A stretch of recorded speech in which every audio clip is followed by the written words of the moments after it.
DVC ছাড়া জলে প্লাবিত বাংলার একাধিক জেলা। ফের আক্রমণ মুখ্যমন্ত্রী মমতা বন্দ্যোপাধ্যায়ের।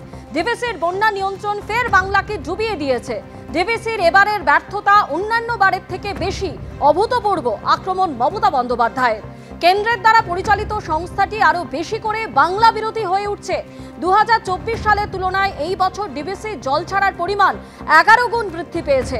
2023 সালে বেড়েছে 30 গুণ। দক্ষিণবঙ্গে বন্যা ঘটানোর জন্য এটি পরিকল্পিত ঘটনা।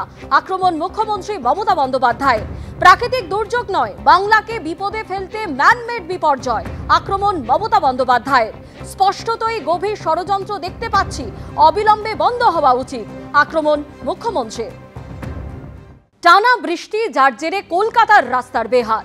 দুদিকের ছবি আপনাদের সামনে তুলে ধরবো। একদিকে তারাতলা, অন্যদিকে রয়েছে ইএম বাইপাস। এই দু জায়গার ছবি আপনাদের সামনে তুলে ধরবো। দেখতে পাচ্ছেন কিভাবে খানাখন্দে ভরে গিয়েছে রাস্তা। কোথাও কোথাও মাঝে মধ্যে মেরামতের কাজ চলছে, কিন্তু তবুও রাস্তার অবস্থা পাল্টায়নি। তারাতলা রোডের ক্ষেত্রে যেমনটা দেখা যাচ্ছে যে খানাখন্দে বৃষ্টির জল জমে বাড়ছে বিপদ, এবং প্রাণের ঝুঁকি নিয়ে যাতায়াত করতে হচ্ছে নিত্যযাত্রীদের।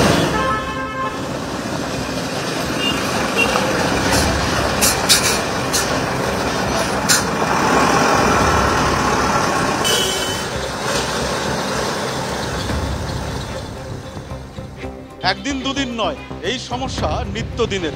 ঠিক আমি যেখানে দাঁড়িয়ে আছি তারাতলা রোড, গতকালও যখন আমরা এই খারাপ রাস্তার ছবি করছিলাম তখনও এই রাস্তার ঠিক এই জায়গাগুলোতে কাজ হচ্ছিল। কিন্তু কি কাজ হলো? দেখা গেল রাত পোহাতেই জেকে সেই অবস্থা।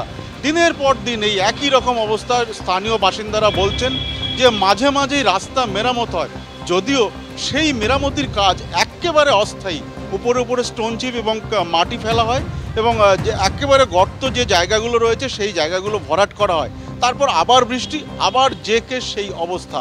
এবং যেমনটা দেখা যাচ্ছে যে একের পর এক রাস্তার বিস্তীর্ণ এলাকা জুড়ে গর্ত, খানাখন্দ তো রয়েছে, এবং কোথাও কোথাও জল জমে আছে এতটাই যে গর্ত কোথায় আছে তা বোঝার জো নেই। যে কারণে নিত্যদিন এখানে অ্যাক্সিডেন্ট এবং ছোট গাড়ি পাল্টি খাওয়ার যে ঘটনা তা কিন্তু লেগেই রয়েছে। এবং স্থানীয় বাসিন্দারা বলছেন এ ছবি কিন্তু বর্ষার প্রথম থেকেই বারবার বলে কোনো কাজ হয়নি। এবং এরকম একটা গুরুত্বপূর্ণ রাস্তা, যেখানে তারাতলা থেকে জিঞ্জিরা বাজারের দিকে যে রাস্তা গিয়েছে সেই রাস্তা দুপারের অবস্থা এই একই রকম। মাঝে মাঝেই কাজ হয়, কিন্তু রাস্তার অবস্থা এতটুকুও পরিবর্তন হয় না। ক্যামেরায় সন্দীপ পালের সঙ্গে সত্যজিৎ বৈদ্য, এবিপি আনন্দ, কলকাতা। যখন তখন অ্যাক্সিডেন্ট হচ্ছে, মানুষ যাওয়া আসার জন্য কত অসুবিধা দেখছেন তো। এখানে পা রাখা যাবে এই যে অবস্থা। আর এটা রোজের তৈরি হচ্ছে, একদিনের ব্যাপার না। এই রোজের আসে, একটু মাটি ছাই ঢেলে দেবে, চলে যাবে, আবার বৃষ্টি হবে, সব ভেসে যাচ্ছে। এই করে করে এখানে মানুষরা চলছে। এই প্রায় অ্যাক্সিডেন্ট। পাথর উড়ে উড়ে, মানে চাকা দিয়ে তো পাথর উড়ে উড়ে এই দোকানের দিকে আসে, তো এখানে লোক দাঁড়িয়ে থাকে বাস স্ট্যান্ড, এসে কারোর মাথায় লাগছে, গায়ে লাগছে, ও অবস্থা খারাপ, ওদেরকে নিয়ে যাও হসপিটাল। কদিন আগে এখানে বাইক অ্যাক্সিডেন্ট হলো, মারাই গেল লোকটা। এই অবস্থায় মানে প্রত্যেক দিন একই কাণ্ড দাদা। দেরি হচ্ছে, রোজ দেরি হচ্ছে। এই রাস্তায় এই হাল আছে। 2:15 স্কুল দিয়ে নিয়ে বেরিয়েছি, এখন দেখুন এইখানে আসতে, বিএনআর থেকে আসতে এই অত জ্যাম। ওই রাস্তা খারাপ, ওই রাস্তা খারাপ জন্য রাস্তাটা আরো বেশি জ্যাম হয়। এই তো দেখুন এখন বালিগঞ্জ পর্যন্ত যাব, সমস্যা আছে না। অর্ধেক বাচ্চা তো ঘুমিয়ে গেছে। দেখুন ইএম বাইপাস শহরের অন্যতম গুরুত্বপূর্ণ রাস্তা, যেখানে পদে পদে রয়েছে বিপদ। একদিকে রয়েছে খানাখন্দ, আর তাতে বৃষ্টির জল জমে কার্যত মরণ ফাঁদ ইএম বাইপাসের রাস্তায়। সায়েন্স সিটির সামনে রাস্তার এক পাশ ঘেঁষে কোনো ক্রমে ঝুঁকি নিয়ে চলছে ভারী গাড়ির যাতায়াত। শ্লথ হয়েছে গাড়ির গতিও। চূড়ান্ত নাজেহাল হচ্ছেন নিত্যযাত্রীরা।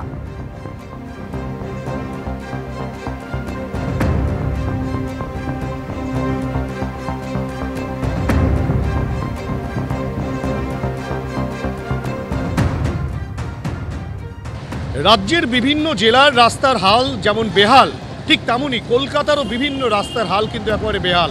আমরা রয়েছি সায়েন্স সিটি মোড়ের কাছে। এখানে যে রাস্তার পরিস্থিতি, যে পরিস্থিতি দেখাতে বলবো ক্যামেরা পার্সন দীপ্তেন্দু চক্রবর্তীকে, যান চলাচল কিন্তু শ্লথ গতিতে হচ্ছে। কেননা একেবারে সায়েন্স সিটি মোড়ের কাছে সেখানে কিন্তু রাস্তা ঠিক এভাবেই ভাঙাচোরা অবস্থায় রয়েছে। বিভিন্ন জায়গায় জল জমে রয়েছে। এই যে বড় গাড়িগুলো, সেই বড় গাড়িগুলো কিন্তু রীতিমতো বিপদকে হাতে নিয়ে তারা কিন্তু যাতায়াত করছে, এবং ছোট গাড়িগুলো রাস্তার এক পাশ দিয়ে যাতায়াত করছে। কেননা গর্ত কিছু কিছু জায়গায় এতটাই বেশি যে রাস্তার মাঝামাঝি অংশ দিয়ে যান চলাচল করানো একেবারে অসম্ভব হয়ে উঠেছে চালকদের কাছে। এবং এই যে কাজের দিন, যেভাবে রাস্তা খারাপ অবস্থায় রয়েছে, খানাখন্দে ভর্তি এই যে রাস্তা, যে সায়েন্স সিটি মোড়ের কাছে, সেক্ষেত্রে এটা মেরামত কবে হবে সেই নিয়ে কিন্তু রীতিমতো প্রশ্ন উঠছে। পাকসা আকাশ 4 নম্বর ব্রিজের কাছ থেকে যে রাস্তা সরাসরি একেবারে সায়েন্স সিটি মোড়ের কাছে আসছে, সেই রাস্তার হাল কিন্তু একেবারে বেহাল অবস্থায় রয়েছে। আরেকবার ছবিটা দেখাতে বললো দীপ্তেন্দুকে, যে এই রাস্তা যে এতটা গর্ত, কি পরিস্থিতির মধ্যে পড়ছেন আপনারা? बहुत परेशानी में है। यहाँ पर ऐसा रास्ता हो जा रहा है हर तरफ, রাস্তা কা হাল কেসে? बहुत बुरा है। चाल में ब्रिज का भी हाल ऐसा ही है, उगड़ा कुबड़ा। এরকমই কিন্তু বক্তব্য যে রাস্তার হাল কিন্তু খুব খারাপ। তারা যেটা বলছেন যে রাস্তা কিন্তু বিভিন্ন জায়গায় এভাবেই খানাখন্দে ভর্তি। একবার ছবিটা দেখাতে বলবো যে খানাখন্দ কতটা হয়েছে বা গর্ত কতটা তৈরি হয়েছে।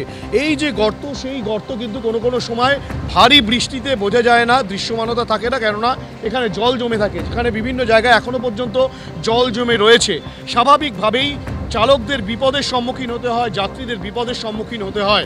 সায়েন্স সিটির মতো একটি গুরুত্বপূর্ণ মোড়ের কাছে, যেটি পাকসা আকাশ 4 নম্বর ব্রিজের কাছ থেকে সায়েন্স সিটি মোড় পর্যন্ত আসছে যে রাস্তা, সেই রাস্তার বেশ খানিকটা অংশ কিন্তু রীতিমতো খানাখন্দে ভরা, রীতিমতো বিপদকে হাতে নিয়ে যাতায়াত করতে হচ্ছে নিত্যযাত্রীদের। ক্যামেরা দীপ্তেন্দু চক্রবর্তীর সঙ্গে হিন্দোল দে, এবিপি আনন্দ, কলকাতা। রাস্তা একদম ভালো না, আস্তে আস্তে অফিস আসতে আসতে দিক্কত হয়, অ্যাক্সিডেন্টের চান্স আছে। অ্যাক্সিডেন্ট এখানে পুরো গড্ডা বুড্ডা পানি জল বল সব ভরা আছে, ঠিক করে গভর্নমেন্টটা দেখে কি। পুরো রাস্তার গাড়ির জল পুরো গায়ে পড়ছে, অনেক সমস্যা আছে, হালকা করে আসছি কি করব। রাস্তা তো দেখতে পাচ্ছি খারাপ, খুবই অবস্থা। সারাদিন জাম হচ্ছে, 3 টিপে গাড়ি 2 টিপ হয়ে যাচ্ছে, পাবলিকও বিপদে পড়ছে খুব, গাড়ি ধীরে জাম লেগে যাচ্ছে বেশি।